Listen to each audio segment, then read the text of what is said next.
Hello, my name's Archie. This is the first of a series of pop into my pharmacy things to learn about, or for me to actually talk to you about very common things that we see in the pharmacy. The first topic is on dry eyes. So if, like me, you have symptoms of dry grittiness, your eyes feel as though I want to take my eyeballs out of the sockets and put it into a glass of cold water to cool them down. They're very itchy, tired, they can water, etc. That's going to be dry eyes, and it's really, really common. Going back to basics, our eyes produce tears, which help to lubricate our eyes. It keeps us nice and healthy, and it allows the eyeball and the eyelid to move within the socket a lot better. Tears itself come from a gland just at the top of the eye here, and that drains downwards. There is an oily layer that gets secreted over the eye, and they come from ducts just in the eyelid edge, just along here. So going back to basics, tears comprise of three things. They comprise of a sticky layer, a bit like a sort of a snail layer that sticks to the eyeball itself. Then you got a water layer. Then you have a fatty layer. They're the components of tears. So some of the preparations that we use help to mimic that situation. So if you wanted in terms of eye drops that you can use, there's 4 categories. So on a minor level, you've got hypomelos, which is something that stays in the eye for about 10 minutes and you need to keep using it. Something that stays in the eye a little bit longer would be something like Visco Tears Gel, which is very, very good.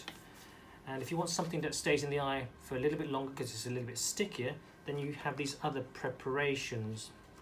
Now sometimes the eye gets very, very dry, and you can imagine where the eyelid and the eyeball is so dry that it's almost scraping. So we'd have to use almost like an eye ointment. This is a vitamin A eye ointment that you put on at night. But you can imagine if I put a sort of a really oily film over my eye, I won't be able to see. So that's why that's used at night. So they're the 4 main categories of drops that I can use. And in general, these ones here, they are preservative free, which is an advantage, and they can last up to 3 to 6 months and what have you. I'm going to give you let me just quickly show you how to use something like Visco Tears. So this is like a gel, so that's quite good to use. Now just a quick tip to use it.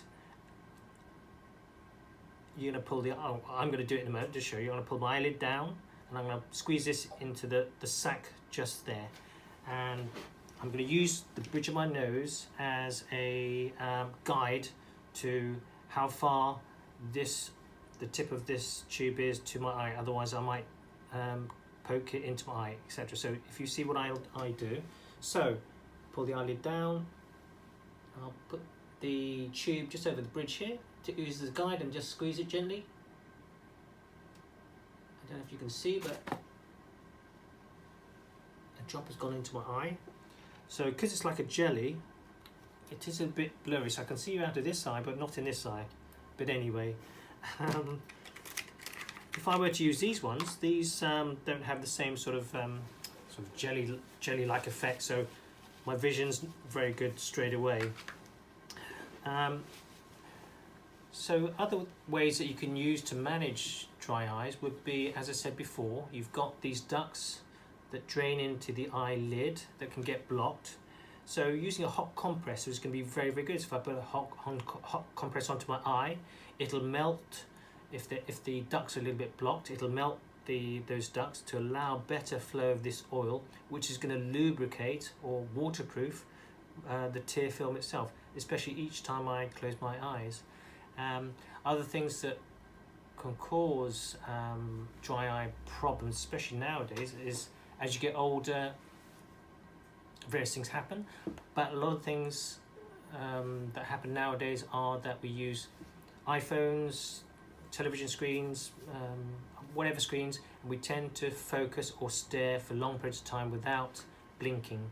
So we need to bear in mind there's a 20-20-20 rule, where if you're staring at a screen for 20 minutes, let's say I'm on my iPad for 20 minutes, I'm going to every 20 minutes look away, and for 20 seconds, you know, focus on something about 20 meters away. That's a 20-20-20 rule to help with your eyes. Other things you can do is, if you're on a computer, what have you, just make sure the air's moisturized with, I don't know, what are they called, an aerosol thing.